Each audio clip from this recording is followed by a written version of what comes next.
भगवान श्री कृष्ण ने बताया किन पापों के कारण मनुष्य को कुत्ते का जन्म मिलता है।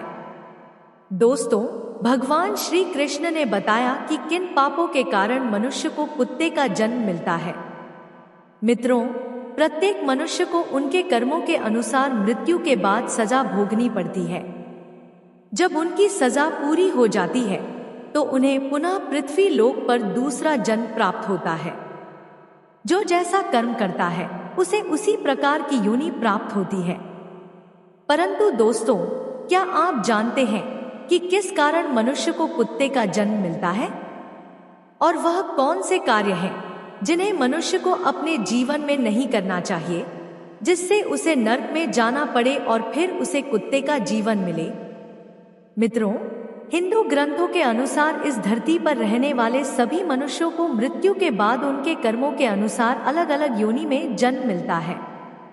कुछ धार्मिक ग्रंथों में यह भी कहा गया है कि जो मनुष्य अपने जीवन में बहुत अधिक पाप करता है उसे ऐसी योनि में जन्म मिलता है जिसमें वह अपना दर्द किसी दूसरे से कह नहीं सकता और न ही किसी के साथ बांट सकता है।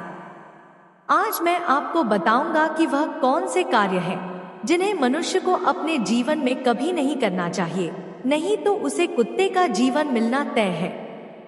नमस्कार दोस्तों, आप सभी से निवेदन है कि इस कथा को सुनने से पहले कमेंट बॉक्स में जय श्री कृष्ण लिखें, वीडियो को लाइक करें और चैनल को सब्सक्राइब कर बेल आइकन ऑल पर प्रेस कर लें, जिससे आप प्राचीन कथाओं और कहानियों से जुड़े रह सकें। मित्रों, एक बार की बात है कि भगवान श्री कृष्ण की प्रिय राधा रानी अपने सखियों के साथ अपने नगर बरसाना का भ्रमण कर रही थी। पूरे गांव में उनका आना जाना लगा रहता था। तभी एक घर के पास उन्होंने देखा कि एक लाचार कुत्ता कुछ खाने की तलाश में खड़ा है। तभी उस घर से एक नौजवान आदमी लाठी लेकर निकलता है और उस कुत्ते को दौड़ा दौड़ा कर मारता है। यह सब देखकर राधा जी से रहा नहीं गया। उन्होंने अपनी सखियों से कहा, मेरी प्यारी सखियों, आप सब अपने अपने घर चली जाएं। अब मैं यहाँ से अपने प्रभु कान्हा के पास जाऊंगी और उनसे कुछ प्रश्न पूछूंगी। फिर राधा रानी भगवान श्री कृष्ण से मिलने के लिए चल देती हैं। इधर भगवान श्री कृष्ण अपने राजभवन में स्वर्ण से बने सिंहासन पर विराजमान थे। तभी उनके पास राजभवन में उनकी प्रिय राधा रानी पहुंचती हैं और भगवान श्री कृष्ण से कहती हैं, हे कान्हा, जब मैं आज अपने नगर का भ्रमण कर रही थी तो मैंने देखा कि एक कुत्ता अपना कष्ट भरा जीवन जी रहा है। वह जिसके भी महल के द्वार पर जाता है लोग उसे डंडे लेकर दौड़ा दौड़ा कर मारते हैं और उसे अपने भोजन के लिए इधर उधर भटकना पड़ता है, किंतु उसे पेट भरने के लिए कहीं भी भोजन नहीं मिला। हे प्रभु, इसे देखकर मेरे मन में एक प्रश्न उठ रहा है और मैं चाहती हूँ कि आप मेरे प्रश्न का उत्तर दें।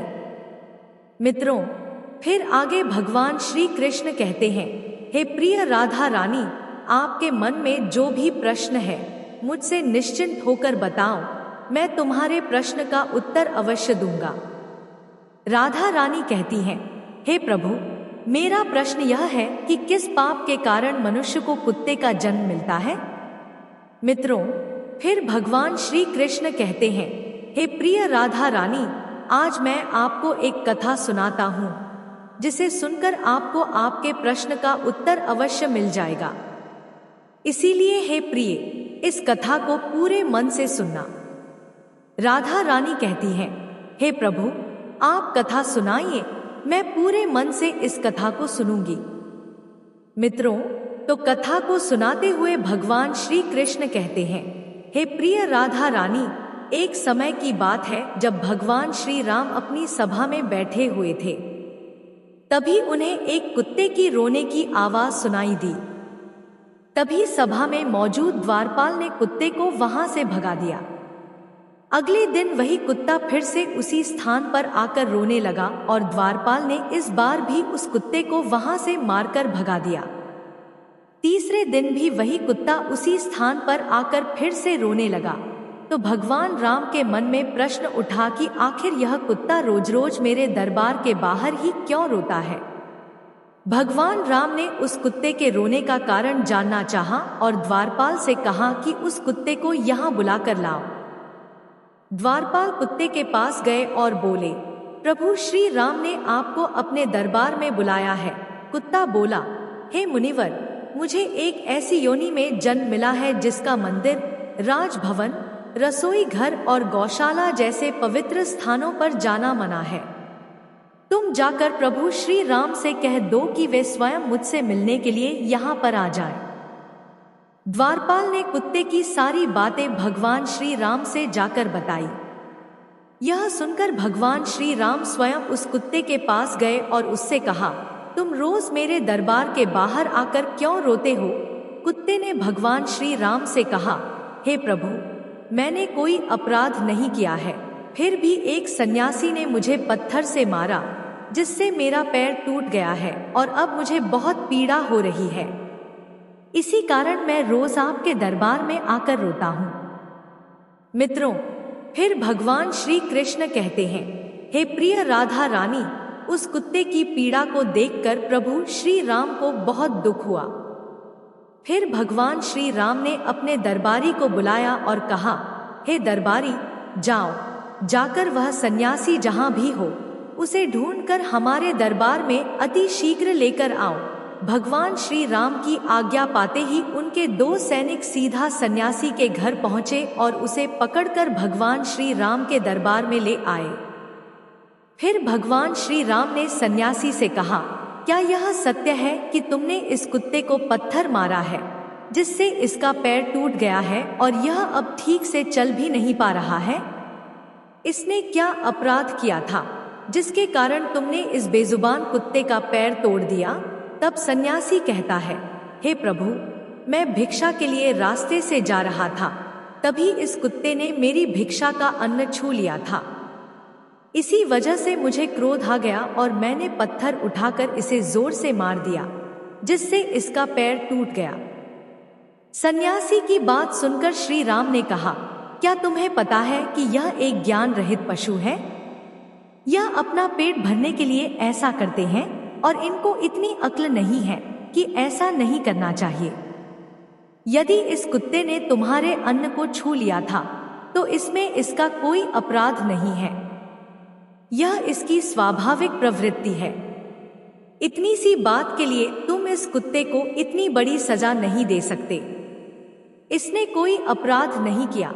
अपराध तो तुमने किया है जो एक सन्यासी होकर इस कुत्ते का पैर तोड़ दिया, इसलिए तुम ही इसके अपराधी हो। फिर आगे भगवान श्री कृष्ण कहते हैं, हे प्रिय राधा रानी, भगवान श्री राम उस कुत्ते से कहते हैं कि यह सन्यासी तुम्हारा अपराधी है और तुम जो चाहो वह सजा इसको दे सकते हो। भगवान श्री राम की यह बात सुनकर कुत्ते ने कहा, हे भगवान, इस सन्यासी को किसी महल का राजा बना दिया जाए। श्री राम ने कुत्ते की बात को स्वीकार कर लिया और सन्यासी को सुंदर वस्त्र पहनाकर घोड़े पर बिठा दिया और उसे एक महल में ले गए। वहां उसे राजा बना दिया गया। जब सन्यासी राजा बनकर स्वर्ण सिंहासन पर बैठा और राजा महाराजा जैसे वस्त्र मिले तो वह अति प्रसन्न हुआ। वह सोचने लगा कि उसने कभी सपना भी नहीं देखा था कि वह राजा बनेगा और एक कुत्ते ने उसे राजा भी बना दिया।